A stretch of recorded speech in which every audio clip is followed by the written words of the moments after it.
And welcome to another edition of the X-Zone Radio TV show with yours truly, Rob McConnell. We're coming to you around the world from our broadcast center and studios in Hamilton, Ontario, Canada.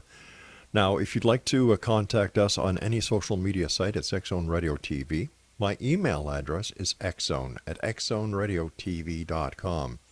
For all the programming that we have available for you 24/7, 365 on the X-Zone Broadcast Network, www.xzbn.net.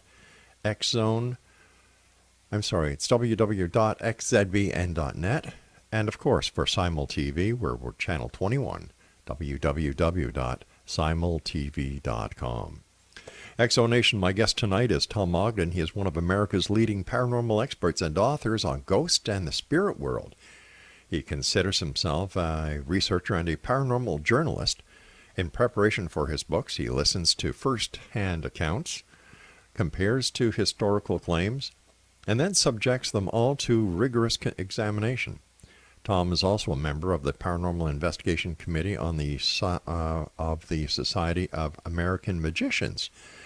His 40 years plus as a professional magician has given him a unique perspective into paranormal phenomenon and what is and isn't possible by trickery. Currently, Tom resides in haunted Hollywood, California. Joining us now from haunted Hollywood, California is our guest, Tom Ogden. And Tom, welcome to the X-Zone.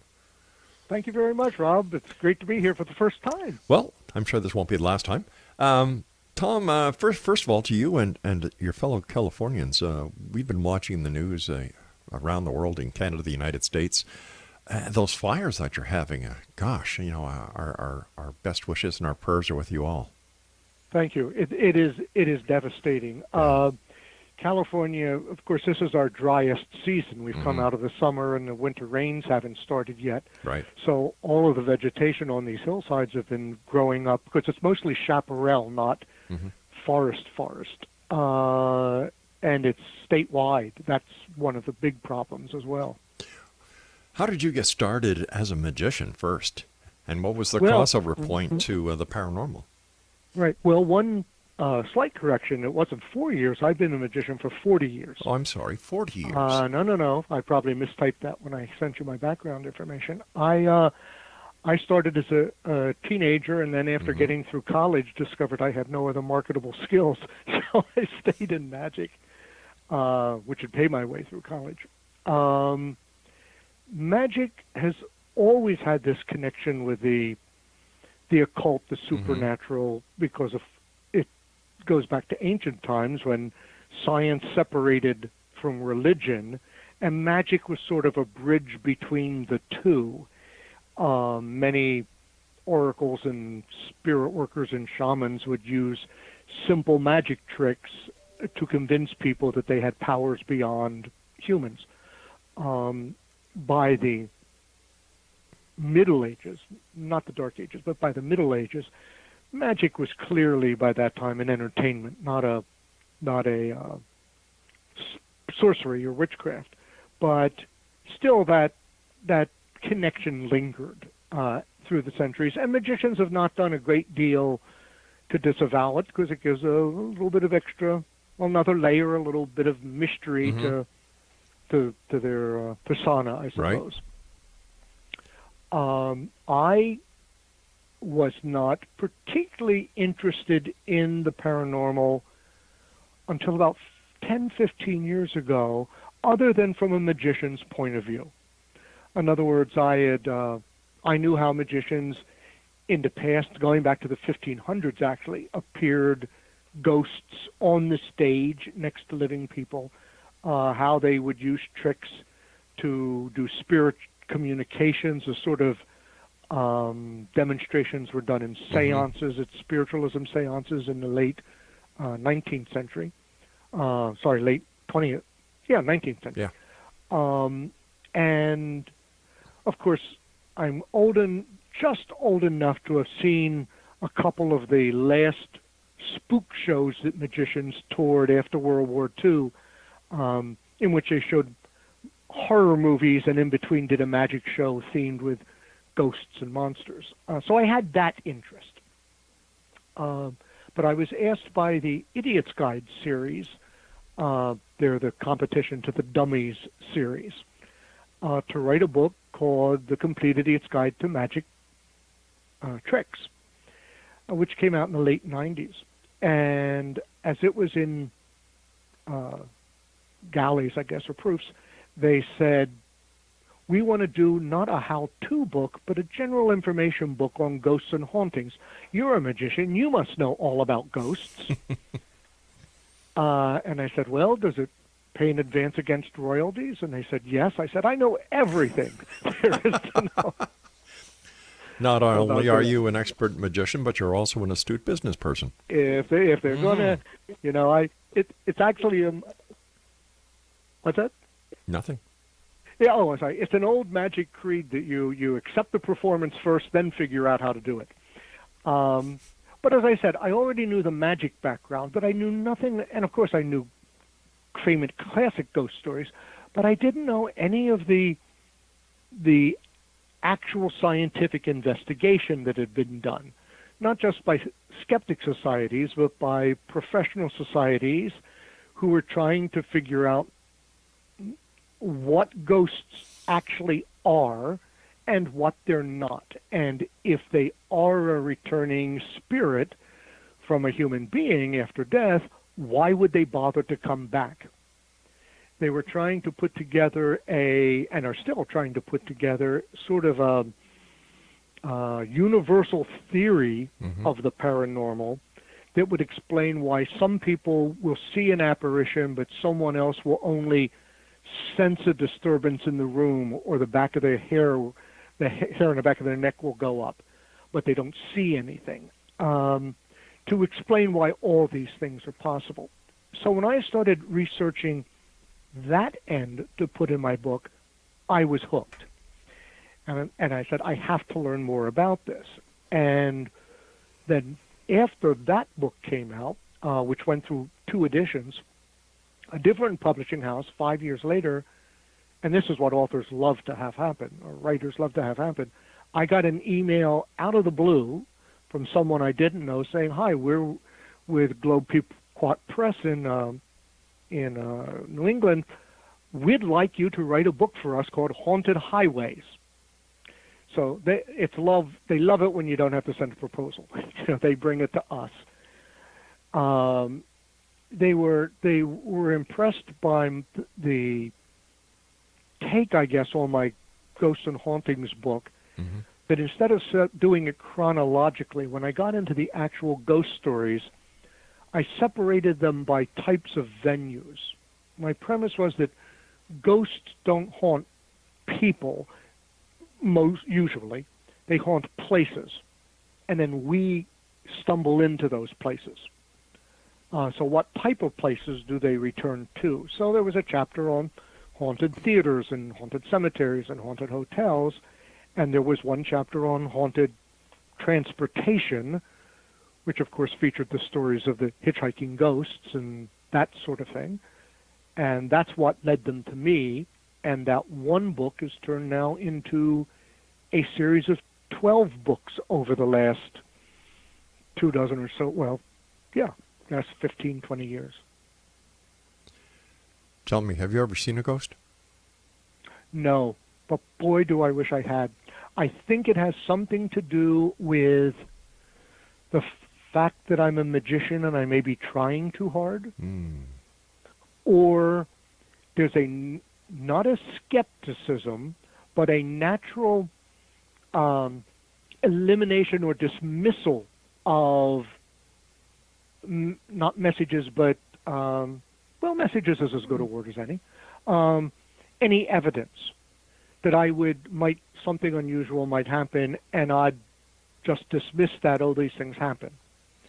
But members of my family have. All right, listen, we're going to take a little break here because I have to take my first break, Tom, and I want to thank you so much for joining us. Exonation, Tom Ogden is our special guest this hour. And if you'd like to find out more about Tom, visit his website, www.tomogden.com. This is the X Zone. I am Rob McConnell, and for all of you listeners around the world who love getting the newest edition of the X Chronicles newspaper, it's up at www.xchroniclesnewspaper.com. That's XCHRONICLESNEWSPAPER.com. xchroniclesnewspaper.com. And Tom Ogden and I will be back on the other side of this commercial break as we continue investigating the world of the paranormal and the science of parapsychology right here in the X Zone. Don't go away.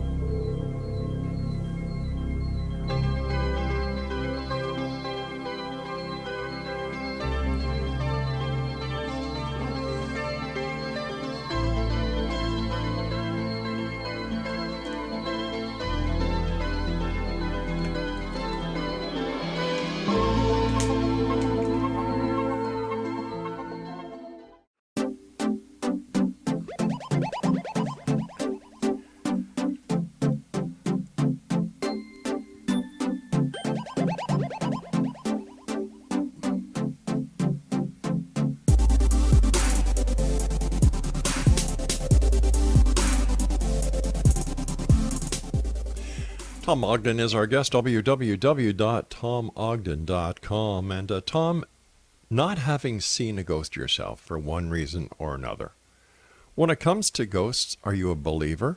Are you a skeptic? Or are you somewhere in between? Great question. I think that I am a believer until proven otherwise. So you're innocent until proven guilty, or guilty until proven innocent. I know that's a backwards way from most people. But after the first of my first ghost books came out, then people started coming to me and telling me their stories. As a matter of fact, I heard the first one while I was still writing the book. I am still a performing magician, and I was meeting a cruise ship in Buenos Aires. And a woman who had been on my flight offered to drop me off. She had a car and driver coming, which I greatly appreciated. And on the way, we started talking about this book I was working on, and she said very quietly, "I have a ghost." And I said, by that time, I knew enough to not ask questions because they would be leading questions if I asked things like, well, did you see it? Did you feel it? Did you hear it? Instead, I just said, tell me about it. Yeah. And she said, well, I have a haunted mirror. It belonged to my grandmother, and after she passed, she gave it, we received it, and we hung it in our hallway, the same foyer, the same way she had it in her house. She said, and every so often I would go past it out of the corner of my eye. I would see my grandmother's reflection in the mirror, but of course, as soon as I turned directly toward the mirror, she was no longer there. And I said, so what did you do with the mirror? She said, well, I couldn't break it, because what if it was a portal to the next world? She said, I couldn't sell it, because I couldn't sell my grandmother. But I also... She was so freaked out about this that eventually they put it in storage. I didn't say to her, so you thought it was okay to crate grandma up and put her in the attic, but I assured her that was far from a unique story. Yeah. That reflective surfaces have been used not only in clairvoyance, prognostication, but also in a portal between the two worlds into antiquity. I said, at first it was into a bowl of water, scrying, or a moving stream. It took forward solid shape in the form of a crystal ball. And of course, we've all know the magic mirror in Snow White and the Seven Dwarfs. I said, also probably the most famous haunted mirror is here in Hollywood, where I live. Shall we talk about that? That's a nice segue. I'd love to. It hung for many years in the Hollywood Roosevelt Hotel, which I believe is the most actively haunted place here in Hollywood. It was built about the same time as the Chinese theater, where all the handprints and footprints are. It was I don't remember the exact date, but it was around 1929, 1930. It was back in that era. And lots of celebrities have stayed there over the years. And Marilyn Monroe used to use that after she became, first of all, her first photo shoot in a swimsuit as Marilyn Monroe was done by the pool there. She would sometimes stay in the cabana houses out by the pool, but usually she stayed in a suite in the upper floors in Suite 1200. Years after her passage, a maid was cleaning up the room and had the same thing happen to her, that as she was looking in a full-length mirror, a vertical mirror, she thought she saw Marilyn Monroe come up behind her, start primping her makeup. And the woman turns, of course, thinking, oh, we have one of these Marilyn impersonators in town, and there's no one in the room. Well, of course, she immediately told the rest of the staff. Yeah. And eventually it created such a stir that the manager of the hotel took it into his own office. And then eventually word got out into the paranormal community, and the mirror was moved down to the lobby where people could check it out for themselves. And eventually they got a tongue-in-cheek usage for it. They put it down by, and when I first saw it, it was by the rear elevators down back by the valets in the back of the hotel. And it was set at the, if you're facing the doors of the elevator, it was to the right, on the right wall. On the, behind you, they had placed a large poster of Marilyn Monroe. So if you stood just right, you could take a selfie of this image of Marilyn Monroe standing over your shoulder, take a picture of yourself looking in the mirror, and Marilyn was over your shoulder. Wow, what a marketing idea. It was, yes, except, of course, it was drawing a lot of people to the hotel who were not staying at the hotel. Bad idea. And bad idea. And the when the restaurant, not restaurant, but hotel and restaurants and everything else, got new owners, not new managers, but new owners. First, they moved it to the mezzanine area, and then eventually they too put it in. They put it in storage when the lobby was being remodeled, but it was never brought back out. Now, I've heard rumors that it was sold to not Scarlett Johansson, Parent Trap, not Haley Bills. Who did the? Anyway, it was sold to a movie star who had done a Marilyn look-alike themed shoot for a magazine. And she got fascinated for a while and bought the mirror. But I can't get anyone at the hotel to confirm it. Today, of course, it's so many years, it's more than a decade since it was taken down, that no one, in the lobby staff at the Sure. No, they even say, mirror? We had what? Mirror, yeah. But it's far from the only haunting at the Hollywood Roosevelt Hotel. Why do you think certain entities or spirits or memories linger to a point where other people may interact with it, see it in the corner of their eyes? And if they see it in the corner of their eyes, how come they're not able to actually do a face-to-face? I wish I had that explanation. I would be a star in the paranormal world because no one knows. Yeah. And the real problem with ghost investigation, I think, is that so much of it is anecdotal. Well, almost all of it is anecdotal, but it's non-repeatable. You can't. It's the same thing. Terrible analogy. Okay. But it's the same thing with my car. When I take it to the garage, it doesn't make the noises I have to have the repairman here to fix. we can say, don't worry, anyone who walks by there, if you kind of glance sideways, you'll see it. It just doesn't occur that way.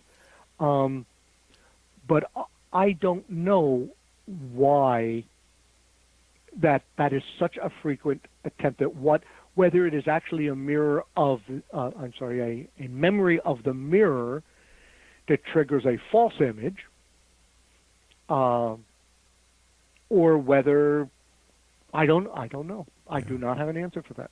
I wish I did. How can a mirror, how can an object retain a memory that could actually cause a person to believe they're seeing that memory? Well, although we're talking about an apparition here, doesn't that happen with any keepsake or souvenir that we keep close to us? We buy a postcard to remind us of a vacation we've gone to. Right. One of the family members I was saying, and my family members who saw a ghost, felt a ghost, was surrounding, involved the rosary beads that were held by his grandmother. And that triggered the interaction. All right, stand by. We've got to take another break here. Exonation, Tom Ogden is our guest. His website is www.tomogden.com, and he is the author of Haunted Hollywood. And Tom, where is Haunted Hollywood available? To be honest, the best place is Amazon or any place you can find books, but usually you'd have to do a special order through a bookstore. All right, so let's go with Amazon.com or Amazon.ca. And Tom and I will be back on the other side of this break with the news, continuing our conversation on ghosts, spirits, and things that go bump in the night, besides your Uncle Charlie when he comes home too late from the local bar. If you'd like to send me an email, xzone@xzoneradiotv.com, on all social media sites, XZone Radio TV.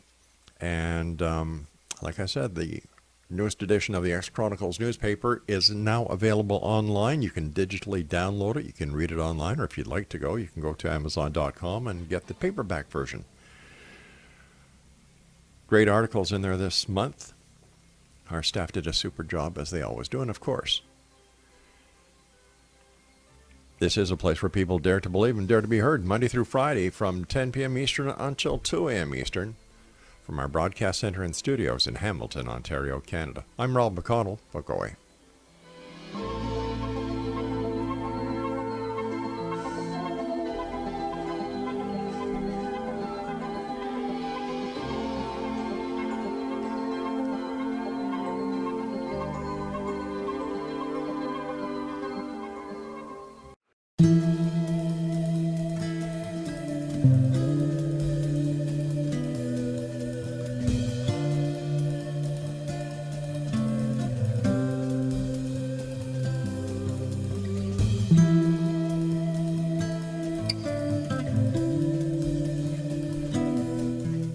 Tom Ogden is our guest, www.tomogden.com. Tom, before we went to the news break, we were talking about memories, and you used the example of how a postcard reminds us of something that we did on our vacation. Well, that postcard is not projecting an image that I would consider to be paranormal. And if we use that analogy, is it then possible that when this person looks at the object, and let's take the example of the lady who had the mirror that she believed was haunted by her grandmother, is it memory recall that she is actually experiencing and nothing to do with the paranormal? It may be, but then again, it might also trigger why the spirit is returning at that time. I don't understand that. In other words, I don't. Let's think of it then as a telephone call. I'm theorizing this. This is not a belief that I have. Sure. My sister isn't in my mind all the time, but she called me earlier today, and immediately I picked up, and I was there and anxious to talk to her. Is it possible that a memory can trigger someone on the other side to come back and make contact at that time. So if you confess it, you will possess it.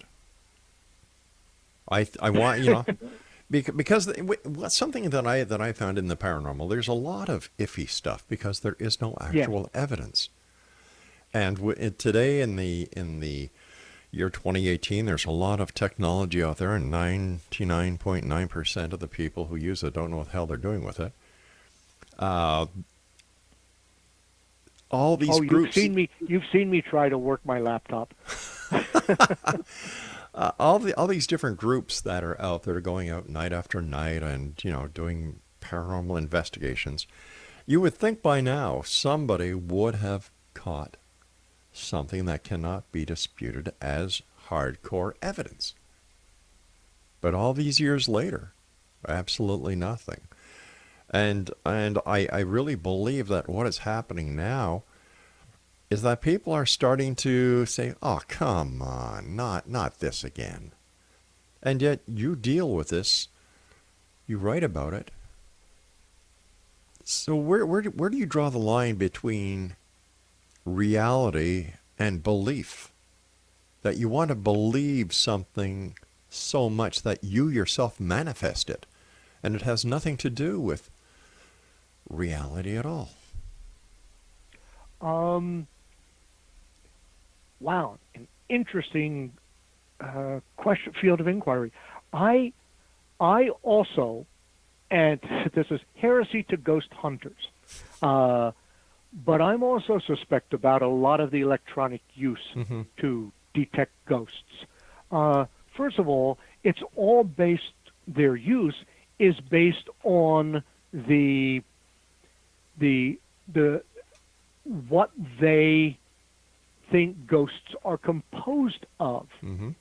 The fact that there is electrical energy involved that will emanate something. Right.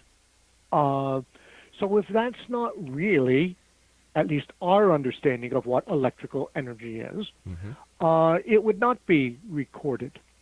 I find, although it's not repeatable and it's not provable, I actually find the human anecdotal evidence more convincing, and it leads me to believe that it's the human interaction that's necessary rather than a mechanical or technological intermediary. Let me further tell you about what happened with my brother-in-law Randy. Sure. To explain why I feel this way. When he was around 13, now he's now deceased, so I guess he's a spirit someplace. When he was 13 or so, he and his slightly older teenage brother went into their grandmother's bedroom about 3 months after their grandma had died. Now, she was a very fervent Catholic, always carried a set of rosary beads, which were also large enough to place around your neck to wear as a necklace. Everyone in his family, and of course I didn't know Randy at this time because he was a kid, everyone in his family knew that the grandmother wanted to be buried with the rosary. But when she died, they couldn't find it. They searched as long as they could. They could never find it. She had to be buried without it. And even though they were grieving, they were still teenagers, and when they were going through a drawer in their grandmother's room, they found the rosary in the back of some other some old clothing. And Randy said he took it out and impulsively put it over his neck, turned to his brother and said, "Terry, look, I'm Grandma." And he said at that moment, something invisible grabbed the back of the rosary at the nape of his neck and pulled it back, not as if they were trying to hurt him or choke him to death, but as if to say, "Those are mine and I'm here." He said this was a couple of seconds. They both saw him, but Randy experienced it. He said he took off the beads, dropped them on the floor. They screamed like little girls and ran out of the room. At a couple hours, they came back, and picked them up and gently put them back and showed their parents, and it's like they never played with grandma's beads again. But this was my people who tell me stories like that, who have no reason to have made it up, and that they could not have manipulated themselves, that it's something that has happened to them. Well, those stories I tend to believe. All right, let me ask you as a former police detective. Okay. How old was the child? He was around 13. Around 13, 14. Was he supposed to be in the grandmother's room? Oh, yes. Okay. Was he supposed to be I mean, he could be. It was an open household. They could go anywhere. And, of course, all her things had already been packed away, so he was going, and he happened to stumble upon them. They weren't looking for treasure. It was just what's in there.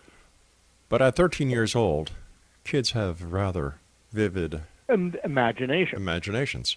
The fact that Grandma has been dead for 3 months, nobody could find the rosaries. All of a sudden, he finds them, and he knows, and I'm sure everybody in the family knew, that she wanted to be buried with her rosaries. Here's the rosary, puts it on his neck. Could this have been a reaction to him realizing, hey, wait a minute. Grandma's been dead 3 months. I'm in her bedroom. I've gone through her drawers. I found the rosary that she wanted to be buried with. I put it on my neck. Oh, my God. Click. Absolutely. I agree absolutely. That is possible. Just as we have found that many poltergeist-type activities have occurred when there's an adolescent in the home. Yeah. Especially at the age of puberty. Yep. Which is separate from ghosts and a whole different force we have to talk about if someone's moods are causing external phenomena to happen. So that is possible. But, of course, Randy died before I was involved to the point that I went back and grilled him about it. He had told me the experience. And it was only his and his brother's word on what had happened. Plus, you must admit it's a great story. I know, but it is a great story. As a matter of fact, when I do lectures on ghost theory and what is possible and what is impossible, and tell several ghost stories. But because I'm a magician, I include a couple of demonstrations, which I'm very clear to point out. I'm not calling the spirits. I'm duplicating something that allegedly happened once upon a time, and that's one of the things that I recreate in the show lecture, because there are magical means, of course, that you can make an object suspend horizontally or pull. The same way it is now a traditional classic magic trick of the old spiritualism method of spirit writing between two old school board slates. I don't do a lot of those kind of recreations in my show because today's people they've heard about seances, but they really have no idea what happened in them. And today you'd even have to educate them on what school board slates were. Sure. But listen, we've got about 20 seconds before I have to go to my next break. Okay. Have you participated in seances? And if so, as a magician, did you see them as credible, plausible, or just fake? I have never participated in what I considered an honest seance. So let me just leave it at that. All right, you and I will be back on the other side of this break as we ramp up this hour here in the X-Zone from our broadcast center and studios in Hamilton, Ontario, Canada. X-Zone Nation, Tom Ogden is our very special guest this hour. His website is www.tomogden.com, and he is the author of Haunted Hollywood. And as Tom was telling us before, the best place where you can get your very own personal copy. Christmas is coming, gang. Excellent book, excellent Christmas gift. Go to Amazon.com or Amazon.ca. And Tom and I will be back on the other side of this break, wrapping up this hour here in the X-Zone with yours truly, Rob McConnell. Don't go away.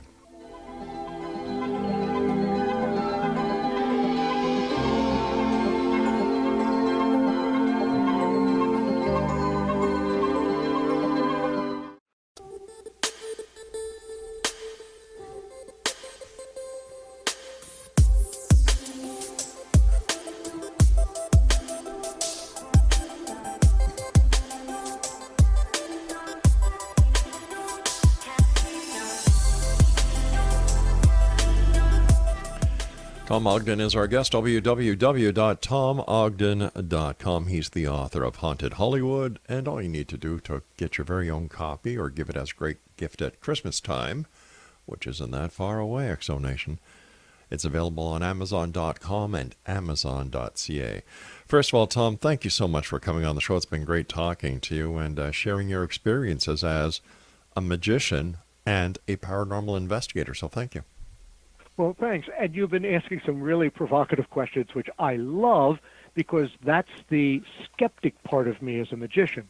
And that's why when I have been writing all of these books, what I will do is I'll collect the legend, but then I also collect the facts behind them about historically what was going on and who was making the claim and who made it first and how did that differ with the legend 50 years later. There was one example at a Revolutionary house that supposedly Tom Jefferson's maid haunted the house, and it turned out Jefferson never even lived in the house. So why would that have occurred there? But it was one of those rumors, you know, like George Washington slept everywhere. Yeah.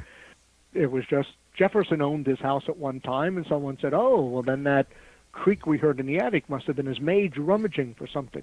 Well, people Before the break. Yeah, go ahead. I was going to say people are going to say that after Bill Clinton dies, too, that Bill Clinton slept here, and we all know that he slept everywhere. So. Oh. Well, we don't have to be, well, let's not go there. We talked about a seance. Yes. Whether I've attended a seance. No, I've attended recreations of them that have said they were theatrical experiences. Right. And at the time, I probably would have been fooled because remember at the beginning, the very beginning, it was all rappings and knocks. And as the mediums, as it became moved into entertainment, into theaters, they needed to produce theatrical manifestations and more belief. The ones that I find more, I hate to use the word dangerous, but the ones that are more problematic to me are today's mediums. They don't claim manifestations. So there's no way to prove what they say they are experiencing or sensing. My sister once said to me, well, I went to a psychic, and she told me all about myself. And fortunately, she did not try to bring back our parents or her husband. And I said to her, I think it's great fun as entertainment. I said, but anyone who tells you that at 2 o'clock on Thursday, they will bring back your brother to talk to you who died in the war, I said, run and ask you $100 to do it. Run as fast as you can from that person, because that's not the way these things are experienced. They don't happen on a timetable. The same way, and I'm not going to say who the person is because he is a very popular, was a TV medium and also personal appearances, but being a magician and understanding the art of cold reading, that I'm sure you've talked about many times on this program with your listeners and experts,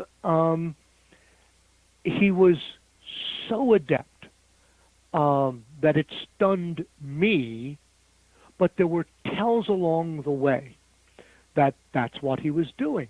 And I had no problem with it until he had a woman sitting behind me reduced to tears, thinking that her deceased father was in the room standing next to her. Oh, my gosh. Yeah, that is pretty bad. And the fact that this must happen often enough that there was an usher standing at the back of every aisle with a box of Kleenexes in his or her hands. It was much better than you're going on a trip. I think it's another country. I think, it wasn't that type of cold reading. He was really able to elicit responses and had some excuses of why he had misses if he was wrong. You remind me a lot of Harry Houdini. Well, Harry Houdini wanted to believe in the supernatural and the spirit world because, of course, he loved his mother. He lived in the middle of the heyday of the spiritualist movement. He himself, although not many people outside of magicians know this, but before he was famous, one year he and his wife Bess traveled with a circus pretending to be spiritualists.